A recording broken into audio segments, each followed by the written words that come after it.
जहां तक सवाल बाबा रामदेव का है, उन्होंने जो बात कही है, अब बाबा रामदेव की दिक्कत ये है कि बाबा रामदेव ने जब स्टार्ट किया, शुरू किया, तो उसने बहुत बढ़िया कंट्रीब्यूट किया योगा को और आयुर्वेद को।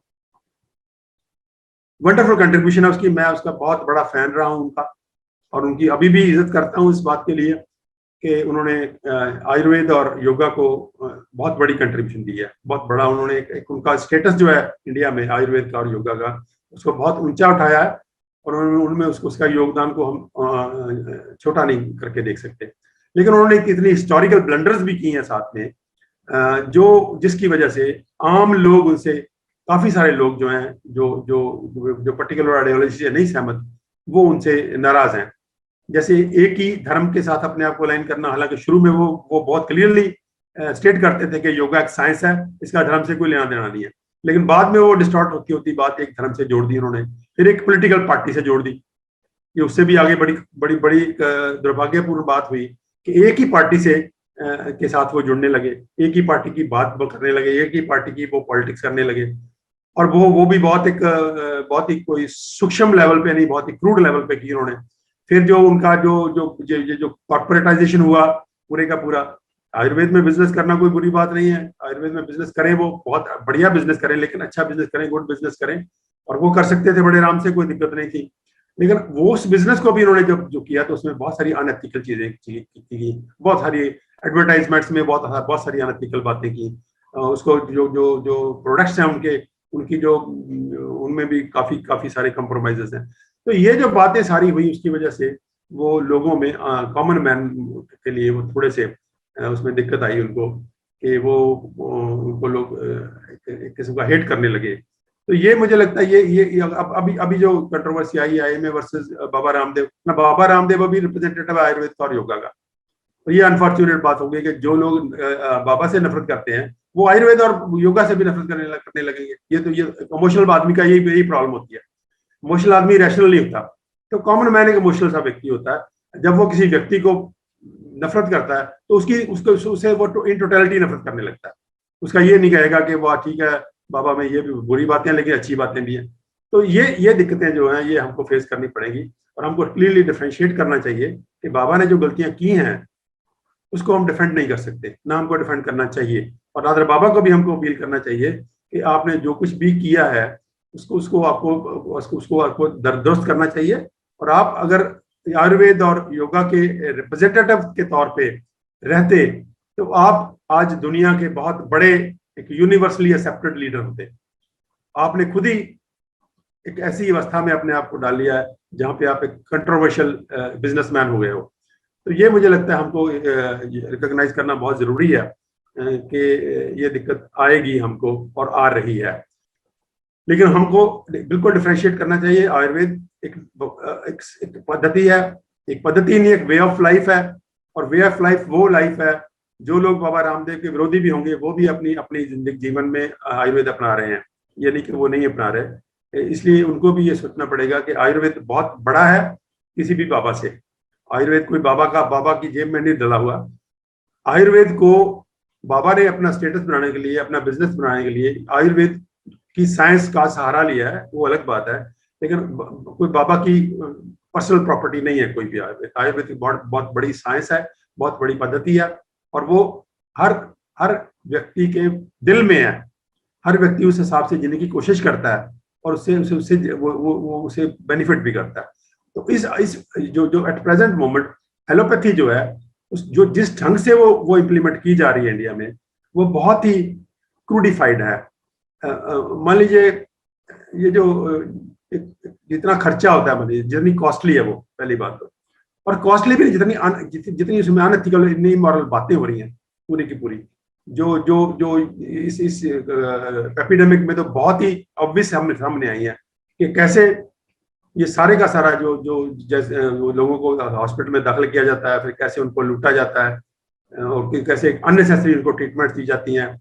तो ये सारे का सारा, और कैसे वो सारे का सारा जो जो जो उसमें करप्शन है, एथिक्स की धज्जियां उड़ाई जाती हैं, वो सारे का सारा किया जाता है। वो कौन कौन करता है, वो किनके थ्रू हो रहा है? वो आईएमए के थ्रू हो रहा है, आईएमए के मेंबर्स हैं सभी लोग। तो ये जो आईएमए के जो लोग लीडर हैं, जो बाबा रामदेव को अक्यूज कर रहे हैं कि उसने कुछ अनएथिकल बातें की हैं। तो ये मुझे हमको समझना चाहिए कि अनएथिकल बातें सिर्फ बाबा रामदेव ने नहीं की, IMA ने उससे भी 100 गुना ज्यादा अनएथिकल बातें की हैं।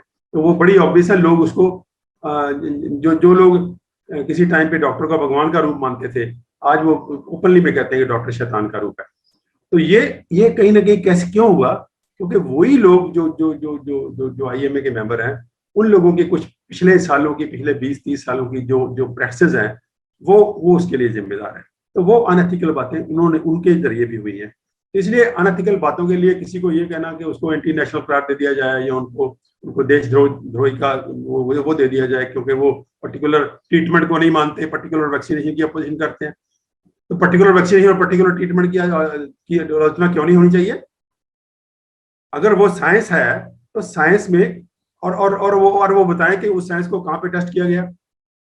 WHO ने जो प्रोटोकॉल बना के दे दिया, आईसीएमआर ने डिटो नीचे फेंक दिया और IMA ने डिटो उसको इम्प्लीमेंट कर दिया। कहां पे उसको टेस्ट किया गया? कहां पे उसको डिस्कस किया गया? किसी प्रोफेशनल बॉडी में, किसी प्रोफेशनल प्लेटफॉर्म पे उसको उसकी वैलिडिटी डिस्कस हुई है? और हम लार्ज नंबर ऑफ पीपल कहते हैं कि ये जो जितना प्रोटोकॉल है WHO का, ये पूरे का पूरा अनसाइंटिफिक है। इसकी कोई भी बात जो है साइंस के पैरामीटर पे पूरी नहीं उतरती। अब मास्क से लेके सैनिटाइजर से लेके खुद ही एक के बाद एक बातें मान रहे हैं। मास्क से लेके सैनिटाइजर से लेके लॉकडाउन से लेके सोशल जो डिस्टेंसिंग है उससे लेके, और ये उसका जो जो जो एंटीबायोटिक्स देना, और ये पूरे का पूरा जिन लोगों को जरूरत नहीं है हॉस्पिटलाइजेशन को हॉस्पिटलाइज करना, और ये पैनिक फैलाना, और पूरे का पूरा ये सारे का सारा पूरे प्रोटोकॉल को बहुत से लोग गलत मानते हैं। इसमें बाबा रामदेव ने अगर कह दिया गलत तो उसमें उसको कहना कि वो देशद्रोह का हो गया जिम्मेदार, तो ये तो मुझे लगता है बहुत ही अनडेमोक्रेटिक बात है। ठीक है, उसने अगर उसका कहने का ढंग को गलत है तो वो अलग बात है, वो ढंग ठीक होना चाहिए। किसी कम्युनिटी को, किसी बिरादरी को दोष नहीं देना चाहिए। बिरादरी उसकी रादर विक्टिम है। मैं कहूंगा कि ये जो डॉक्टर मरे हैं, ये जो डॉक्टर बीमार हो रहे हैं, या डॉक्टर इतने स्ट्रेस में काम कर रहे हैं, डॉक्टर इतने इतने लंबे लंबे घंटे काम कर रहे हैं, तो वो और अदर विक्टिम है उसके, और इतना इतना इतना तो उनको थ्रेट, वो बेचारे कई कई दिन तक घर नहीं जा पाते और होटलों में रह रहे हैं या कहीं और रह रहे हैं कि इस डर से इन्फेक्शन न चली जाए उनके उनके इनके घर में। तो ये पूरे का पूरा उनको ब्लेम करना तो मुझे लगता है किसी भी तरीके से जस्टिफाइड नहीं है। हम ब्लेम हमको करना चाहिए वो लोग जिन्होंने ये प्लानिंग की है, जिसकी बड़ी ऑब्वियस अभी अभी एविडेंसेस आने लगे हैं कि ये पूरे का पूरा कहीं ना कहीं प्लान्ड इशू है। ये पूरे का पूरा स्क्रिप्टेड इशू है। इसका स्क्रिप्ट लिखा गया, स्क्रिप्ट के अकॉर्डिंगली इसको इम्प्लीमेंट किया जा रहा है। वो पूरे का पूरा प्रोटोकॉल जो है वो साइंटिफिक कोई उसकी वैलिडिटी नहीं है, फिर भी वो इम्प्लीमेंट किया जा रहा है। और उससे अभी ऑब्वियस आ रहा है कि कैसे ये वैक्सीन की जो सेफ्टी है वो भी बड़ी, ना तो एफिकेसी इसकी प्रॉपरली टेस्टेड है ना सेफ्टी टेस्टेड है। तो इधर ऑब्वियस सामने आ रहा है लोगों के, और कॉमन मैन कह रहा है। अभी कॉमन मैन, बहुत सारी चीजें जब कॉमन मैन में जाती हैं तो वो स्क्रीन है इतना इतना बड़ा, वो उसमें जो टेस्टिंग हो जाती है, ये भी एक टेस्टिंग होती है। अब कॉमन मैन अस्पताल से जाने से डरने लगा है।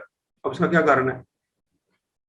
कॉमन मैन कि जब जहां तक बस चलता है वो हॉस्पिटल नहीं जाता, वो कहता है हॉस्पिटल से बचो, हॉस्पिटल जाओगे तो मरोगे। ये कॉमन मैन की वर्शन है, हमारी तो वर्शन नहीं है।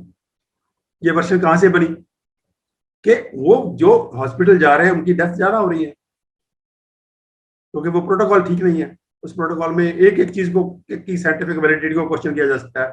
IV फ्लूइड्स अननेसेसरली देना, ऑक्सीजन को अननेसेसरली देना, ये एंटीबायोटिक्स को बिना मतलब के देना, स्टीरॉइड्स के देना, ये टॉक्सिक ड्रग्स देना, और वहां का जो हॉरिफाइंग एटमोस्फियर है वहां पे जो जाके जो व्यक्ति जैसे ऐसे लगता है कि मरा के मरा, तो ये पूरे का पूरा कहीं ना कहीं क्वेश्चन करने वाला है। तो उसका जो पैरेलल हमारे पास है, आयुर्वेद है हमारे पास, वो वंडरफुल साइंस है। वंडरफुल साइंस है जिसके लिए जो 98% इस पर्टिकुलर एपिडेमिक में भी 98% लोगों को ना तो एलोपैथी अडॉप्ट करने की जरूरत है, ना किसी हॉस्पिटल में जाने की जरूरत है।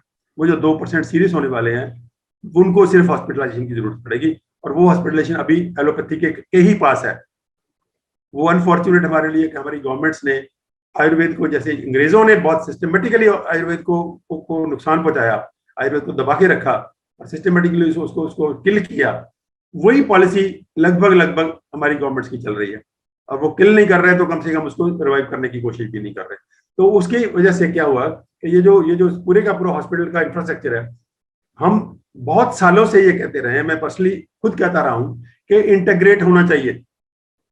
एक ही छत के नीचे ये जो पैथीज है इंटीग्रेट होनी चाहिए। एक ही छत के नीचे एलोपैथिक का हॉस्पिटल होना चाहिए, उसमें आयुर्वेद वाले भी शामिल होने चाहिए, उसमें होम्योपैथी वाले भी शामिल होने चाहिए, और हमको ये देखना चाहिए कि उस पर्टिकुलर पेशेंट को कौन सी पैथी कर सकती है। तो all these pathies are complementary to each other. ये एक दूसरे की पूरक है, एक दूसरे की विरोधी नहीं है। ये विरोधी हम लोग बना रहे हैं अपनी पॉलिटिक्स से। तो ये विरोध से हमको बाहर आना है। ये कोई एलोपैथी बुरी नहीं है, कोई आयुर्वेद बुरा नहीं है।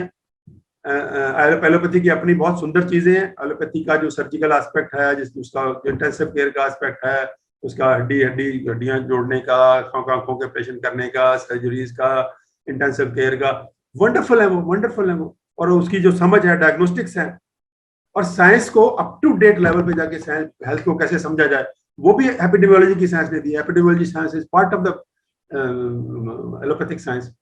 तो ये पूरे का पूरा एलोपैथी को दोष देने की बजाय हमको ये समझना चाहिए कि एलोपैथी और बाकी जो पैथीज हैं, चाहे वो आयुर्वेद है या नेचुरोपैथी है, ये पूरक है एक दूसरे के, और पूरक होने के नाते हम इनको सबको इंटीग्रेट करना है। ये गवर्नमेंट की रिस्पॉन्सिबिलिटी भी है, हमको भी ये मांगना है कि हम इंटीग्रेट करके पेशेंट्स को डील करें, ताकि वो जो ढंग से हम उनका इलाज कर सकें। तो मुझे लगता है इस कंटेक्स्ट में हमको ये सारी डिस्कशन करनी चाहिए। और जो अनाउंसमेंट वाली बात थी कि हम प्राइम मिनिस्टर को चिट्ठी लिख रहे हैं, जिसमें हमने कुछ इश्यूज उठाए हैं, और उन इश्यूज को हम इस हिसाब से ले रहे हैं कि हम ये कह रहे हैं कि आयुर्वेद को बराबर का दर्जा दिया जाए, आयुर्वेद को खुली अपॉर्चुनिटी दी जाए। लोगों का ये हक है। ये जो आने वाला समय आ रहा है, जिस तरफ ये फार्मा कंपनीज लेके जा रही हैं, या फार्मा कंपनी के जो फ्रंटल ऑर्गेनाइजेशन जैसी वो लेके जा रही हैं, कि ये हमारे ऊपर जोर जबरदस्ती से एक ही ट्रीटमेंट ठोसने जा रहे हैं। आपको वही ट्रीटमेंट करानी पड़ेगी। आपको कैंसर हुआ तो आपको कीमो करानी है, रेडियो करानी है। आपको कोरोना से आपको टीका कराना पड़ेगा आपको। तो कल को ये बाकी बीमारियों में यही कहेंगे कि आपको कोई हक नहीं है कि आप एलोपैथी करो, आयुर्वेदिक करो। तो वो हम इसके विरोध में हम ये डिमांड करने जा रहे हैं कि ये जो हर व्यक्ति का एक अधिकार होना चाहिए कि वो अपनी सेहत को अच्छा करने के लिए किस पैथी की हेल्प लेना चाहता है, ये उसके ऊपर छोड़ना पड़ेगा। और कोई चारा नहीं है गिवन सिचुएशन में, क्योंकि कोई भी ऐसी गाइडिंग कॉमन पर्सन अभी तक इंडिया में डेवलप नहीं हुआ जो गाइड कर सके। अब गाली गलौज करने से, अब जो IMA बाकी पैथीज को झोला छाप बताती है, बाकी पैथीज को क्वैक्स बताती है, वो कैसे गाइड कर सकती है? और ये प्रूव हो चुका है, अब ये प्रूव हो चुका है कि क्रॉनिक एंड इनक्योरेबल डिजीजेस में एलोपैथी की साइंस के पास कुछ देने के लिए है नहीं। वो ड्रगिंग जो करते हैं, अभी तो प्रूव हो गया वन आफ्टर द अदर, एक के बाद एक प्रूव हो रहा है। डायबिटीज में प्रूव हो रहा है, हाइपरटेंशन में प्रूव हो रहा है, ये जो आपके स्टंट्स डाल में उसमें प्रूव हो रहा है कि जो लोग एलोपैथी का इलाज ना करवाएं तो बेटर है। अगर इलाज करवाते हैं तो उल्टा पॉजिटिवली हार्म होता है उसको। तो इस लेवल पे अगर चीजें आ रही है, वो उसी साइंस में आ रही है, उनकी अपनी साइंस बोलने लगी है अभी तो वो जो आ रही है, तो उसके लिए जो बदल है हमारे पास, जो अल्टरनेटिव है, वो हमारे पास आयुर्वेद है, नेचुरोपैथी है, होम्योपैथी है, और बाकी जो सिस्टम हमारे हैं वो बड़े वंडरफुल सिस्टम है। और उस वंडरफुल सिस्टम का हमको बेनिफिट लेना है, तो हमको एक लोगों को लिबर्टी देनी पड़ेगी, और उन सिस्टम्स को हमको प्रमोट करने के लिए उनको ड्यू उनका बजट और उनकी जो अलग अलग लेवल्स पे उनकी प्रमोशन करनी है गवर्नमेंट्स को या डिपार्टमेंट्स को, तो वो भी हमको करनी पड़ेगी। और हमको एज ऑर्गेनाइजेशन भी ये डिमांड करना चाहिए कि ये जो पैथीज हैं, ये वंडरफुल पैथीज हैं, ये सेहत देने के लिए बहुत बड़ा टूल है हमारे लोगों के पास। उस टूल को लोगों तक पहुंचाने के लिए हमको अलग अलग लेवल पे एक्टिव होना पड़ेगा। तो ये हम प्राइम मिनिस्टर से भी मांग करने जा रहे हैं, और उसको लेटर लिख रहे हैं, और जल्दी वो लेटर फाइनल करके वो लेटर भेजेंगे। बहुत बहुत धन्यवाद।